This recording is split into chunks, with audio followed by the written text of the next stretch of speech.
Hello मेरे प्यारे बच्चों, तो कैसे हैं आप सब। उम्मीद करते हैं सब बढ़िया हो। तो बच्चों उम्मीद कर रहा हूं कि आप ये क्वेश्चन नंबर 3 जो है नहीं क्वेश्चन नंबर 2 है जो प्यारे बच्चों, वो आपको बहुत ही अच्छे तरीके से आ गया होगा। सर जी आपने पढ़ाया नहीं तो कैसे आ जाएगा। कोई बात नहीं बच्चों, मैं आपको बताऊंगा, बट उम्मीद मैं आपसे ये करता हूं कि आप क्या डीपी देख के आओगे। डीपी क्या? डीपी सर कोई कार्टून है क्या? नहीं बच्चों, जो मैंने आपको पढ़ाया था डायरेक्ट प्रोपोर्शन की वीडियो बनाई थी, पहली वीडियो बनाई थी, जिसमें हम लोगों ने बहुत ही गजब तरीके से डायरेक्ट प्रोपोर्शन पढ़ा, बड़े मजे लेके पढ़ा। मतलब इतना गजब तरीके से हम लोगों ने पढ़ा ना कि मतलब पूरी जिंदगी भर याद हो जाएगा।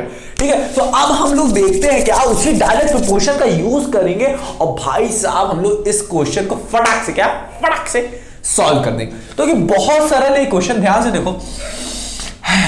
अगर जिसको नहीं पता डीपी क्या होती है, मतलब डायरेक्ट प्रोपोर्शन क्या होता है, आप बच्चों उस वीडियो को जरूर देखना। नहीं तो अगर वो नहीं देखना चाहते हो जिसमें मैंने पूरी समरी बताई हो, वो नहीं देखना चाहते हो जिसमें इनवर्स प्रोपोर्शन बता दिया, अगर नहीं देखना चाहते हो तो आपके लिए मैंने स्पेशल एक वीडियो बनाई जिसमें मैंने एनसीईआरटी में किस तरीके से डायरेक्ट प्रोपोर्शन को समझाया गया वो स्टेप बाय स्टेप बताया है। वो वीडियो देख सकते हो, छुटकी वीडियो है, वो देख सकते हो। समझ में आएगी नहीं? मजा आएगी नहीं? चलो अब देखते हैं क्वेश्चन नंबर 2 को देखते हैं। भाई साहब काफी लोग नहीं कर पाते हैं, काफी लोग समझ जाते हैं। यहां पर मैं 2-3 तरीका बताऊंगा क्वेश्चन सॉल्व करने का। क्वेश्चन सॉल्व करने का 2-3 तरीका मैं बताऊंगा आपको, बट एग्जाम में कैसे करना है वो अलग बात है, ठीक है ना, वो भी मैं आपको बताऊंगा। देखो ध्यान से देखो, कह रहा है a mixture of a paint. एक पेंट बनाया जा रहा है, एक बाल्टी ले ली है, क्या लिया है? एक बाल्टी लिया है, फटाक से एक बाल्टी ले लेते हैं, उसमें पेंट तैयार करना है। भाई अपने को पेंट बनाना है, अब हम लोग पेंटर बनने वाले हैं आज। A mixture of paint is prepare. ओह, यहां कह रहा है पेंट बनाना है, क्या बनाना है? बाय मिक्सिंग, अब मिक्स करना पड़ेगा पेंट को बनाने के लिए। By mixing 1 part of red pigment with 8 parts of base. ध्यान सुनो, रेड पार्ट ऑफ 8 पिगमेंट। हाँ कि अब सुनो, पेंट बनाना है बाबू, पेंट बनाना है। ध्यान सुनो, क्या कर रहे हैं लोग, ये 1 पार्ट ऑफ रेड पिगमेंट, मतलब मान लेते हैं कि जो लाल कलर होता है, लाल कलर 1 पार्ट ले रहे हैं, मतलब 1 डिबिया ले रहे हैं, मान लेते हैं 1 डिबिया ले रहे हैं, 1 डिबिया ले रहे हैं ये लोग, 1 पार्ट ले रहे हैं रेड पिगमेंट बनाने का, और 8 पार्ट ऑफ बेस को मान लो व्हाइट पिगमेंट जो होता है, एक पूरा बाल्टी भर के व्हाइट पिगमेंट, मतलब 8 पार्ट ले रहे हैं, ठीक है ना। वो व्हाइट जो होता है, ठीक है, उसमें हम लोग लाल कलर मिलाएंगे, फिर यू घोलेंगे उसको, तब वो रेड बन जाएगा, तब वो पेंट करने लायक बन जाएगा। रेड नहीं, पेंट करने लायक बन जाएगा, ठीक है ना। अभी बस एक अनुमान लगा रहे, हाँ भाई बेस क्या हो गया, मतलब वही जो व्हाइट वाला होता है, हाँ वही होता है। चलो अब देखो, कह रहे हैं क्या, अब कह रहे हैं in the following table find the part of the base that need to be added. अच्छा ये बताओ कि अगर आपको पेंट करना है, जैसे आप चाय बनाते हो, सुनना भी, जैसे आप चाय बनाते हो, तो अगर पानी की मात्रा अगर आपने ज्यादा कर दी तो चाय अच्छी बनानी है, ऐसा नहीं कि चाय फीकी बनानी है। चाय बना रहे हो ना सबके लिए पीने के लिए, चाय ज्यादा बनानी है, तो अगर आपने पानी ज्यादा कर दिया तो आपको शुगर भी तो ज्यादा करना पड़ेगा, और जो भी चीजें आप इसमें डालते हो, जैसे अगर चीनी नहीं मिश्री डालना चाहते हो तो मिश्री भी ज्यादा करनी पड़ेगी आपको। चाय पत्ती जहां कम लगती थी अब ज्यादा लगेगी, मतलब दोनों एक साथ बढ़ेंगे, हाँ कि ना। पानी बढ़ा तो चीनी भी बढ़ेगी, ठीक है ना। इसी तरीके से बच्चों अगर हम लोगों को ये जो मिक्सचर है, ओ भाई साहब, ये जो पेंट बना रहे हैं, पेंट तैयार कर रहे हैं, अगर हम लोग इसमें रेड पिगमेंट ज्यादा कर दें तो हमारा व्हाइट वाला जो बेस है ना वो भी ज्यादा होगा, दोनों साथ साथ चलेंगे, तभी जो मिक्सचर है हमारा पेंट का वो सही होगा। समझ में आया क्या? उम्मीद कर रहा हूं कि आपको आ रहा होगा कि मतलब अगर रेड पिगमेंट की जो क्वांटिटी Q1 ले लेते हैं, रेड पिगमेंट जो है हमारा उसको मैंने माना है Q1 माना है, और जो बेस है हमारा बेस उसको मैंने Q2 माना है। मतलब अगर मैं रेड पिगमेंट की क्वांटिटी को बढ़ा देता हूं तो हमारा बेस भी क्या हो जाता है, ऑटोमेटिकली क्या हो जाता है, बढ़ जाता है। समझ में आ रहा है कि नहीं? तो यही होता है हमारा डायरेक्ट प्रोपोर्शन, कि अगर एक क्वांटिटी बढ़ा रहे हो तो दूसरी भी बढ़ेगी विद सेम रेशियो, ठीक है ना। और इसका यहाँ पे जो हम फॉर्मूला यूज होता है वो x1 मतलब क्या है, पहली क्वांटिटी का पहली क्यू का हाँ की वैल्यू लिखोगे जो लिए होगे, अपॉन में डिवाइड करोगे दूसरे का लोगे आप, अपॉन में 1 लिख दोगे।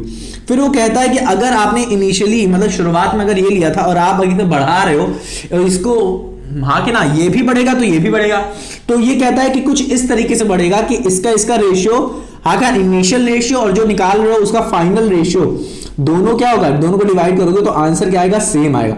इसी तरीके से अगर आप और बढ़ा रहे हो हाँ कि ना, तो x3 अपॉन x4 हो जाएगा, और बढ़ा रहे हो तो x4 अपॉन x4 कह रहे हैं y4 हो जाएगा हाँ कि ना, x3 upon y3 x4 upon y4 equal to k। मतलब ये जो आप डिवाइड कर रहे हो, पहली क्वांटिटी को दूसरी क्वांटिटी से, पहली क्वांटिटी को दूसरी क्वांटिटी से, तो जो फ्रैक्शनल पार्ट आएगा, जो फ्रैक्शन आएगा ना, वो क्या होगा, इक्वल होगा किसी कांस्टेंट वैल्यू k के हाँ कि ना। चलो तो यही फॉर्मूला होता है और कुछ नहीं।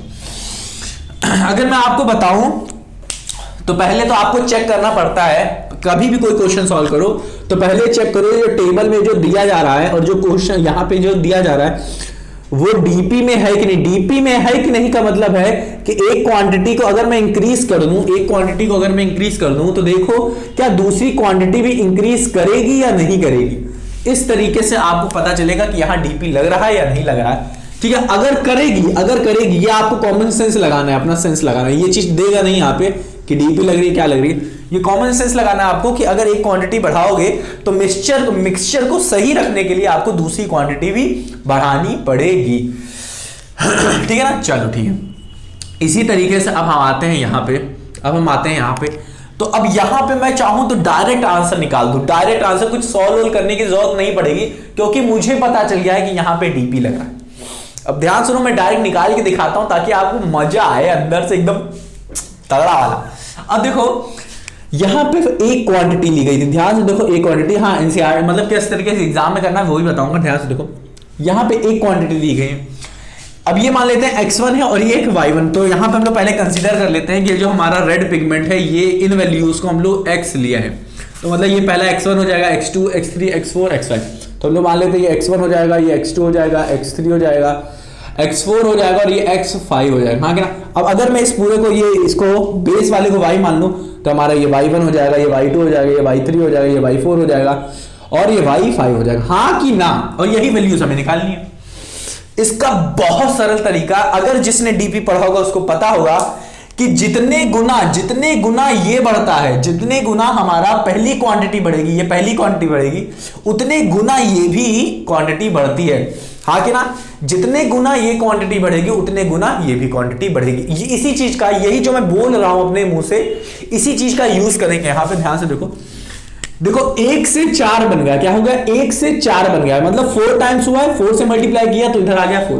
अब अगर मैं 8 को 4 से मल्टीप्लाई कर दूंगा तब आंसर क्या आ जाएगा, 8 × 8 6 × 32, तो आंसर क्या आने वाला है, 32 आंसर आने वाला है। तो यहां पे मैं 32 लिख देता हूं, जबकि यहां पे अभी नहीं लिखूंगा। अभी हम लोग देखेंगे किस तरीके से हम लोग एनसीईआरटी के मेथड से सॉल्व करते हैं। ये तो मैंने आपको लॉजिक बताया आंसर निकालने का। तो अगर डीपी लग रहा होगा तो ये चीज फॉलो होगी, जितने टाइम से बढ़ेगा उतने टाइम से ये भी बढ़ेगा, जितने टाइम्स अगर ये घटेगा तो उतने टाइम से ये भी घटेगा। अब देखो 1 से 4 गए थे तो यहां से 8 से 32 हो गया। अब बताओ 1 से 7 चले गए तो ये वाला क्या हो जाएगा, 7 × 8 56, 7 देखो 1 × 7 7 होता है, 8 क्या हो जाएगा, 8 क्या हो जाएगा, 8 7 × 52, 7 7 × 49, 7 × 56। सर टेबल नहीं आती है आपको, ठीक है। अब देखो अब 1 से 12 बन गया, 1 से 12 बन गया, तो अब बताओ 8 से 12 क्या हो जाएगा, 8 से 12 का क्या, 12 8 क्या होता है, 12 8 56 होता है क्या, सर 7 7 49 7 56 होता है, तो 12 8 56 होगा क्या, ओ भाई सब करके देख लेते, मुझे तो लग रहा है 56 होगा, 8 8 66 हां से लाए 8 8 96 होता है। ओ सर खेला खेल में है मेरे साथ है। तो 12 8 क्या हो जाएगा अपना 96, ऊपर नहीं लिखना है अपने को, नीचे लिखना है, ठीक है ना। अब मैं बोलूं कि वो 56 होगा तो इसका मतलब ये नहीं कि भैया आप नहीं करोगे, मैंने देखो तुम लोग को धोखा दे दिया ना यहाँ पे।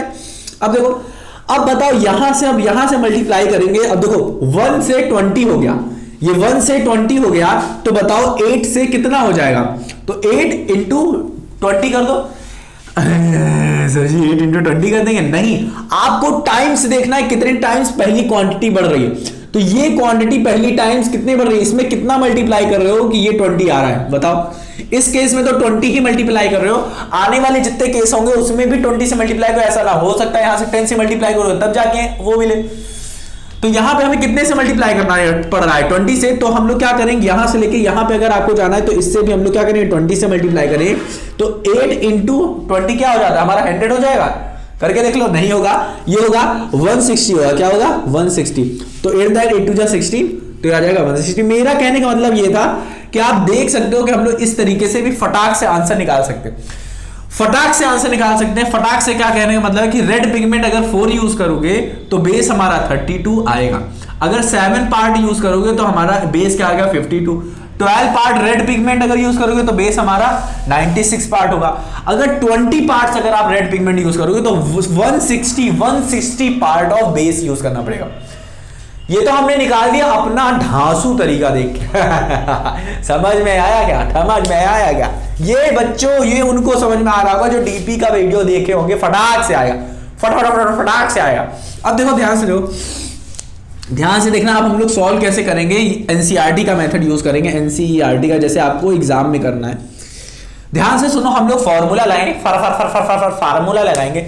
फार्मूला कहता है ये वाली कंडीशन फॉलो होनी चाहिए डीपी में, मतलब अगर मैं इसको और इसको x1 अपॉन y1 करूंगा तो रेशियो सेम आना चाहिए, इसको करूंगा तो रेशियो सेम आना चाहिए, इसको करूंगा रेशियो सेम, इसको करूंगा रेशियो सेम, इसको करूंगा तो रेशियो सेम आना चाहिए।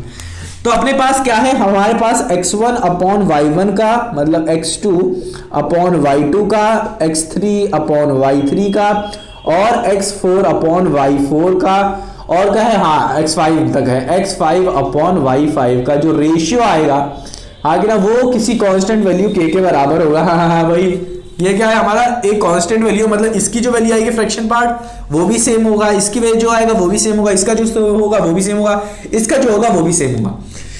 इसकी जगह पे अगर मैं देखो, अगर मैं इन सबको भूल जाऊं, ये सारा अगर हटा दूं मैं, तो ये x1 upon y1 x2 upon y2 होगा।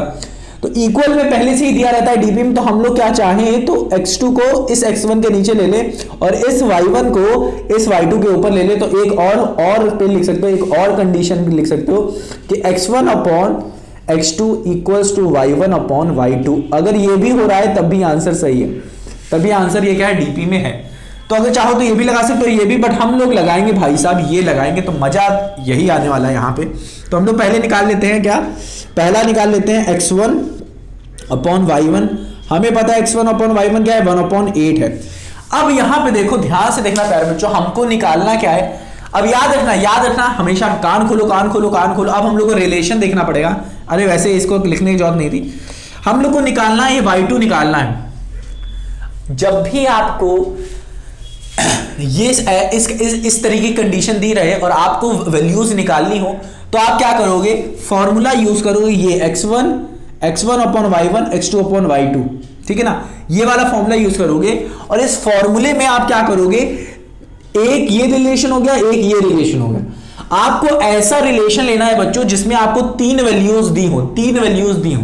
जैसे कि अगर आप ये और ये रिलेशन ले लो, ये वाला और ये वाला रिलेशन है, तो देखो इसमें y5 और y4 दोनों नहीं दिया है। और अगर इस रिलेशन में देखें तो हमें ये दो हम लोग को वैल्यूज दी हैं, बट ये नहीं दी है, मतलब 2 ही वैल्यूज दी हैं, 3 नहीं दी है। 4 वैल्यूज होनी चाहिए इस रिलेशन में, हाँ कि ना। बट 4 याद रखना हमेशा कि इस जब 2 रिलेशन लोगे तो इसमें आपको 3 वैल्यूज मिलनी ही चाहिए अगर चौथी निकालनी है तो याद रखना इस चीज को। तो हमने पहला ये लेंगे ताकि हमें y2 मिल जाए, तो हम लोग कहेंगे x1 upon x2, x1 upon y1 equals to x2 upon y2 करेंगे हम लोग। तो जब ये कर दोगे आप, ये जब आप करोगे तो यहां से आपका आंसर क्या आएगा, x1 क्या है 1 अपॉन 8 और हमारा x2 क्या है हमारा 4 और y2 हमारा कुछ टू नहीं। तो y2 को उधर भेजोगे तो y2 हो जाएगा और 8 डिवाइड में इधर चल जाएगा मल्टीप्लाई में, तो 4 इंटू 8 हो जाएगा। तो 4 8 जा 32। तो देखो आंसर क्या आ गया, y2 की वैल्यू क्या आ गई बच्चों 32, और वही चीज हम लोगों ने निकाली भी थी। तो आंसर देखो क्या आ रहा है यहाँ पे 32 आ रहा है, और यही हम लोगों ने निकाला भी था। ठीक है ना। अब हम लोग क्या करेंगे, दूसरा सॉल्व करेंगे मतलब दूसरा मतलब क्या, अब हम लोग y3 निकालेंगे। तो y3 आप क्या कर सकते हो, कुछ पहले ये वाला यूज करो और ये वाला यूज करो, मतलब x1 अपॉन y1, देखो ना x1 upon y1 x3 upon y3 के भी इक्वल होगा। तो हम लोग ये लिख सकते हैं x1 upon y1 is equals to x3 upon y3 भी है, ये भी केस सही है। तो इसका मतलब अब चाहो तो आप ये और ये वाला केस भी ले सकते हो, ये और ये वाला केस भी ले सकते हो, बस इसमें थोड़ा बहुत कैलकुलेशन थोड़ी ज़्यादा हो जाएगी, बट यहाँ पे नहीं होगी। तो ये हमारा 1/8 है, 1/8 लिखो। x3 हमारा क्या है 7 अपॉन y3 है, y3 को इधर भेजो तो y3 हो जाएगा, और 7 × 8 क्या हो जाएगा, 7 से 56, तो आ जाएगा हमारा 56 आ जाएगा y3 क्या आ जाएगा 56 आ जाएगा। तो देख लो y3 56 आएगा, 7 7 14 50, ओ माय गॉड हम लोगों ने लिखा ही गलत, 7 7 49 7 8 56 52 लिख के बैठे हैं, 56 मैं बोल रहा था वो इसके लिए ही था, उसके लिए नहीं, ठीक है ना। तो 56 आएगा। अब देखते हैं क्या हो, अब हम लोग देखते हैं, अब सॉल्व करते हैं तीसरे के लिए, हाँ कि ना, ये हो गया, ये हो गया, ये हो गया, ये हो गया। अब तीसरे के लिए सॉल्व करते हैं। तो हमारा ये क्या है x4 और y4, तो हम लोग कह सकते हैं x1 upon y1 equals to x4 upon y4, यहाँ से देख लो x4 अपॉन y4।